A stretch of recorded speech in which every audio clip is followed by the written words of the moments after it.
Hello and welcome to Prep Smart for TGT PGT. This channel provides content for all TET, TGT and PGT exams. तो आज हम लोग cover करेंगे कुछ general science biology के questions जो आपके आने वाले पर्टिकुलरली आरआरबी की जो रिक्रूटमेंट है, रेलवे टीची की जो रिक्रूटमेंट है उसके लिए इम्पॉर्टेंट रहेगा। तो चलिए देखते हैं आज के क्वेश्चंस। और अगर आपको ऐसे ही बहुत सारे क्वेश्चंस प्रैक्टिस करने हो या इन क्वेश्चंस के रिगार्डिंग नोट्स या एक्सप्लेनेशन के नोट्स चाहिए हो तो आप ज़रूर से टेलीग्राम चैनल को चेकआउट करिएगा और हमारे यूट्यूब चैनल के प्लेलिस्ट चेक करिएगा। तो चलिए आज के क्वेश्चंस देखते हैं।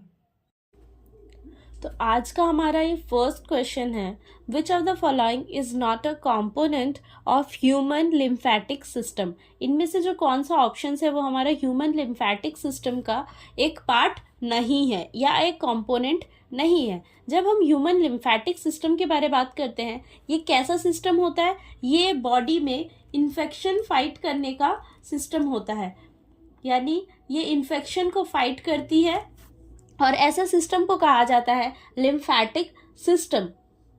तो इनमें से जो पार्ट्स है लिम्फेटिक सिस्टम में हमें कैसे ऑर्गन्स देखने को मिलते हैं?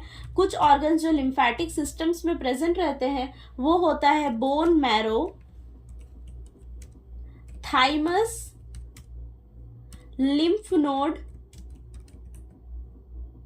And spleen. ये है कुछ मेजर ऑर्गन्स जो हमारे लिम्फेटिक सिस्टम में प्रेजेंट रहती है और इन्फेक्शन को फाइट करने में बॉडी को हेल्प करती है। ऐसा ऑप्शन हमें पूछा जा रहा है कि कौन सा जो है कंपोनेंट नहीं है। तो लिम्फ जो है वो एक फ्लूइड होती है जो कि ये फाइट करती है, जो फ्लूइड के पार्टिकल्स हैं वो फाइट करते हैं इन्फेक्शंस के साथ। और ये फ्लूइड सिक्रीट कौन करता है? ये फ्लूइड सिक्रीट होता है हमारे इन्हीं ऑर्गन्स के द्वारा, जो लिम्फेटिक सिस्टम के ऑर्गन्स होते हैं उनके द्वारा।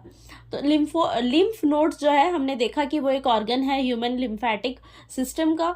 स्प्लीन भी एक ऑर्गन है हमारे ह्यूमन लिम्फेटिक सिस्टम का, जबकि पैनक्रियाज जो है वो एक एंडोक्राइन ग्लैंड है। और किसका पार्ट होती है? वो होता है डाइजेस्टिव सिस्टम का भी पार्ट होती है हमारी पैनक्रियाज। पैनक्रियाज क्या है? एक एंडोक्राइन ग्लैंड है और दो हार्मोन को सिक्रीट करती है। कौन से है वो दो हार्मोन्स जो पैनक्रियाज सिक्रीट करती है? वो एक है हमारा इंसुलिन एंड दूसरा है हमारा ग्लूकागॉन। ठीक है, ये दो है हमारे पैनक्रियाज से सिक्रीटेड हार्मोन। तो हमारे फर्स्ट क्वेश्चन का आंसर होगा पैनक्रियाज। सेकंड क्वेश्चन को देखते हैं। सेकंड क्वेश्चन है, in which part of the cell does glycolysis occurs. Glycolysis किस में होता है? हमारे सेलुलर रेस्पिरेशन में हमें एक ग्लाइकोलिसिस का प्रोसेस देखने को मिलता है, जिसमें कि एक ग्लूकोज मॉलिक्यूल, ग्लाइकोलिसिस के प्रोसेस में क्या होता है कि एक ग्लूकोज मॉलिक्यूल जो है वो कन्वर्ट करके बनती है एक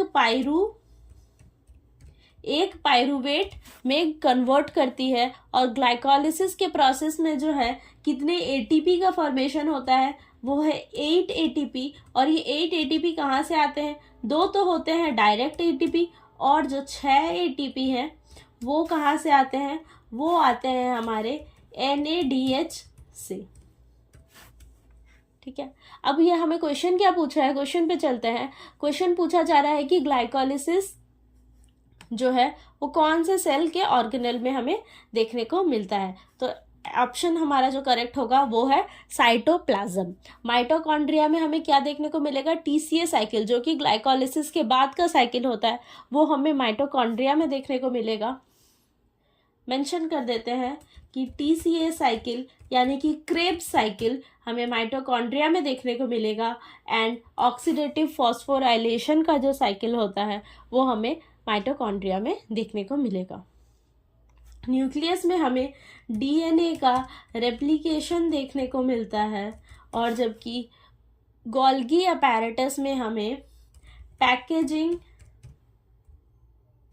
एंड ट्रांसपोर्ट देखने को मिलता है। किसका? प्रोटीन का पैकेजिंग, मॉडिफिकेशन एंड ट्रांसपोर्ट हमें गोल्गी अपैरेटस करता मिलता है। थर्ड क्वेश्चन पे चलते हैं। थर्ड है, the polymerase chain reaction PCR is use to do what function? A option है हमारा fragment DNA, B is amplified DNA, C is sequence proteins और डी इज क्लोन जीन। अब पहले हम लोग डिस्कस कर लेते हैं कि ये पीसीआर क्या होता है। पीसीआर ये एक रिएक्शन है जिस रिएक्शन के 3 कंपोनेंट्स होते हैं या 3 पार्ट में डिवाइडेड होता है ये रिएक्शन। 3 पार्ट वो कौन कौन से हैं? पहला होता है हमारा denaturation portion, denaturation part. Second है एनीलिंग पार्ट यानी कि जॉइनिंग पार्ट, एंड थर्ड है एक्सटेंशन पार्ट। अब ये तो 3 पार्ट्स हैं। मेजर फंक्शन क्या होता है हमारे पीसीआर यानी कि पॉलीमरेज चेन रिएक्शन का? वो होता है किसी भी डीएनए सीक्वेंस को एम्पलीफाई करना, यानी सीक्वेंस के नंबर्स को बढ़ाना, डीएनए के नंबर को बढ़ाना। वो होता है एम्पलीफाई करना डीएनए को, जो कि 3 स्टेप्स में परफॉर्म किए जाते हैं इस रिएक्शन में। फर्स्ट स्टेप है डीनेचुरेशन, नेक्स्ट स्टेप है एनिलिंग एंड थर्ड स्टेप है एक्सटेंशन। अब पीसीआर जो रिएक्शन है उसको किसने डिस्कवर किया था? उसको डिस्कवर किया था कैरी मुलिस ने। और कब डिस्कवर किया था? 1985 में डिस्कवर किया था। ठीक है, नेक्स्ट पे देखते हैं। 4th नंबर क्वेश्चन है which of the following organisms have open circulatory system? Circulatory system जो होता है ऑर्गेनिजम्स में, वो मटेरियल्स के ट्रांसपोर्ट में हेल्प करती है। और हमें कुछ जो ऑर्गेनिजम्स है उनमें ओपन टाइप सर्कुलेशन देखने को मिलता है, जबकि कुछ ऑर्गेनिजम्स में क्लोज टाइप सर्कुलेशन रहता है। अब क्लोज टाइप सर्कुलेशन का मतलब क्या है कि वहाँ पे ब्लड वेसल्स प्रेजेंट रहेंगे जिनके अंदर ब्लड या सर्कुलेटरी मटेरियल का फ्लो होगा। ओपन में क्या होता है? ओपन में होता यह है कि जो हमारे ऑर्गन्स हैं वो बेथ करते हैं इन ब्लड, यानी कि वो हर तरफ से ब्लड से घिरे हुए रहेंगे और उनके पास एक वेसल नहीं होगा जो ब्लड को कैरी करेगा। ठीक है, ब्लड या ब्लड लाइक सब्सटेंस को कैरी करेगी। तो इनमें से कौन सा जो ऑर्गेनिज्म है जिनमें ओपन सर्कुलेटरी सिस्टम देखा जाता है? तो वो ऑर्गेनिज्म होगा हमारा इंसेक्ट्स। ठीक है, अर्थवॉर्म्स, फ्रॉग्स एंड ह्यूमंस, हमें इन सब में ही क्लोज सर्कुलेटरी सिस्टम देखने को मिलता है। जबकि इंसेक्ट्स, ये कौन से फाइलम में आते हैं हमारे इंसेक्ट्स? वो आते हैं आर्थ्रोपोडा में। ठीक है, आर्थ्रोपोडा में। और इंसेक्ट्स में हमें ओपन सर्कुलेटरी सिस्टम देखने को मिलेगा। नेक्स्ट क्वेश्चन में चलते हैं। नेक्स्ट क्वेश्चन है assertion reason type question, and the first statement of assertion जो हमें दिया है वो है the process of spermatogenesis occurs in testis. Yes, spermatogenesis जो प्रोसेस है वो कहाँ होती है? टेस्टिस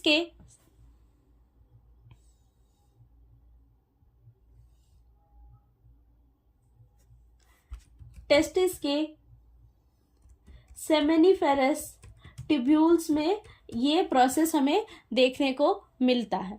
सेकंड जो है रीजन दिया हुआ है, तो यानी कि असर्शन स्टेटमेंट क्या है? Assertion statement is true, and reason statement क्या दिया है? Spermatogenesis results in the formation of sperm cells. ये रीजन भी जो स्टेटमेंट है वो भी सही है। अगर किसी को स्पर्मेटोजेनेसिस डिफाइन करने को कहा जाए तो क्या होगा उसका डिफिनेशन? स्पर्मेटोजेनेसिस का डेफिनेशन होगा it is a process by which immature male germ cells, यानी कि एक प्रोसेस है जिसमें से इमेच्योर मेल जर्म सेल्स जो हैं वो डिफरेंशिएट करेंगे और बनेंगे मेच्योर स्पर्म सेल्स। ठीक है, तो यहाँ पे हमारा क्या है? असर्शन एंड रीजन दोनों ही ट्रू होता है, और रीजन जो है वो करेक्ट एक्सप्लेनेशन है असर्शन का। तो यहाँ पे ऑप्शन ए जो है वो सही हो जाएगा। 6 नंबर क्वेश्चन देखते हैं। आरएनए असर्शन रीजन टाइप है ये भी question. RNA can act as a catalyst in some biological reactions. Yes, RNA क्या है? कैटलिस्ट की तरह काम करता है, यानी कि रिएक्शन को इन्हांस करने का काम करेगी, रिएक्शन को प्रमोट करने का काम करेगी। आरएनए कैसा टाइप ऑफ आरएनए हमारा रिएक्शन को कैटलाइज करती है? वो होते हैं राइबोजाइम्स। ठीक है, वो होते हैं राइबोजाइम्स। रीजन स्टेटमेंट, तो यहाँ पे हमारा असर्शन का जो स्टेटमेंट होता है वो हो जाएगा ट्रू, एंड रीजन का स्टेटमेंट हमें दिया गया है RNA contains ribonucleotides that help in catalytic activity. Yes, RNA के पास क्या प्रेजेंट रहता है, राइबोन्यूक्लियोटाइड्स प्रेजेंट रहते हैं और वो हेल्प करते हैं कैटालिटिक एक्टिविटी में। तो ये रीजन जो है वो भी हमारा सही हो जाएगा। तो यहाँ हमें कौन सा ऑप्शन देखने को मिलेगा, both assertion and reason are true and reason is the correct explanation of the assertion. 7 number question देखते हैं। ये भी एक असर्शन रीजन टाइप क्वेश्चन है। असर्शन स्टेटमेंट हमें दिया है, antibiotics are effective against viral infections. क्या हम एंटीबायोटिक वायरल इन्फेक्शंस में लेते हैं या बैक्टीरियल इन्फेक्शंस में लेते हैं? यस, एंटीबायोटिक जो है वो बैक्टीरिया के अगेंस्ट लिया जाता है, ना कि वायरस के अगेंस्ट। ठीक है, तो यहाँ पे क्या होना चाहिए, एक्चुअल में ये स्टेटमेंट ऐसा होना चाहिए था कि antibiotics are effective against bacterial infections, तो ये ट्रू होता। लेकिन जो हमें स्टेटमेंट दिया गया था उसके हिसाब से क्या हो जाएगा, असर्शन का जो स्टेटमेंट है वो हमारा हो जाएगा फॉल्स। अब रीजन के स्टेटमेंट को देखते हैं। Antibiotics target bacterial cell wall and machinery. Yes, antibiotic कैसे काम करती है, बैक्टीरियल का सेल वॉल जो होता है उसको टारगेट करती है और उसका जो रिप्रोडक्शन या ग्रोथ का मशीनरी होता है उसको टारगेट करती है एंड बैक्टीरिया का डेथ करवाती है। तो ये जो रीजन है वो स्टेटमेंट सही है, पर असर्शन जो है वो गलत है। तो ऑप्शन कौन सा सही हो जाएगा, assertion is false but reason is true.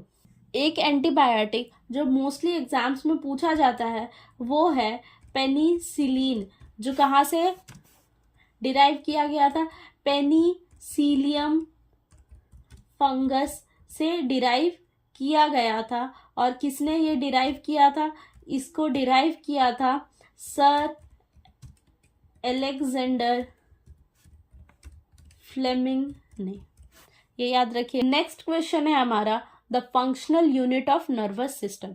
Nervous system जो हमारे बॉडी का होता है उसका फंक्शनल यूनिट क्या होता है, वो होता है न्यूरॉन। एक न्यूरॉन के स्ट्रक्चर को समझते हैं।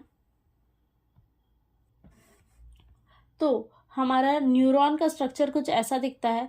ये जो पूरा है वो है न्यूरॉन का सेल बॉडी, जिसके अंदर हमें एक न्यूक्लियस देखने को मिल रहा है, ये है न्यूक्लियस। और ये जो ब्रांचेस निकले हैं उन्हें कहा जाता है डेंड्राइट्स। ठीक है, उन्हें कहा जाता है डेंड्राइट्स। ये जो ब्रांचेस निकले हैं उन्हें कहा जाता है डेंड्राइट्स। और ये जो पोर्शन है वो हमारा कहलाता है एक्सॉन, जिसके ऊपर हमें माइलिन शीथ देखने को मिलती है। ठीक है, ये हो गया हमारा एक्सॉन और जिसके ऊपर हमें माइलिन शीथ देखने को मिला। ये पोर्शन जो है वो कहलाता है एक्सॉन का टर्मिनल, यानी कि एक्सॉन का एंडिंग पोर्शन। एंड जो सबसे लास्ट में हमें देखने को मिल रहा है वो होता है साइनैप्स, जिससे कि इलेक्ट्रिकल इम्पल्सेस जो होते हैं वो ट्रांसफर करते हैं। तो ये ऐसा दिखता है कुछ हमारा न्यूरॉन का स्ट्रक्चर। नेक्स्ट क्वेश्चन पे चलते हैं। नेक्स्ट क्वेश्चन हमें पूछा है, the hormone responsible for lowering blood glucose level is. Question में ही हमने एक ऐसा एंडोक्राइन ग्लैंड पे डिस्कस किया था जो ये हार्मोन को सिक्रीट करती है, वो था पैनक्रियाज। राइट, पैनक्रियाज कौन से हार्मोन को सिक्रीट करती है, इंसुलिन। ठीक है, इसका आंसर होगा हमारा इंसुलिन। इंसुलिन क्या करती है, ब्लड ग्लूकोज के लेवल को डिक्रीज करती है। ठीक है, नेक्स्ट क्वेश्चन पे चलते हैं। नेक्स्ट क्वेश्चन है 10 number, the dash molecules carries amino acids to the ribosome during protein synthesis. कौन से मॉलिक्यूल्स जो होते हैं वो एमिनो एसिड को कैरी करते हैं, राइबोसोम के पास लेके जाते हैं जब प्रोटीन का सिंथेसिस, यानी कौन सा प्रोसेस हो रहा है, ट्रांसलेशन का प्रोसेस हो रहा है। और इस टाइम पे कौन से जो ऐसे मॉलिक्यूल्स होते हैं वो एमिनो एसिड को कैरी करते हैं। तो इस टाइम पे कौन से मॉलिक्यूल्स एमिनो एसिड को कैरी करते हैं, वो है टीआरएनए, यानी कि transfer RNA. T here stands for transfer.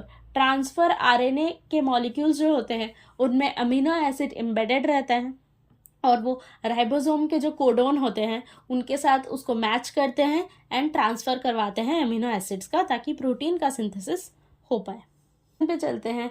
Next question है, in plants the process of gas exchange occurs primarily through small openings called।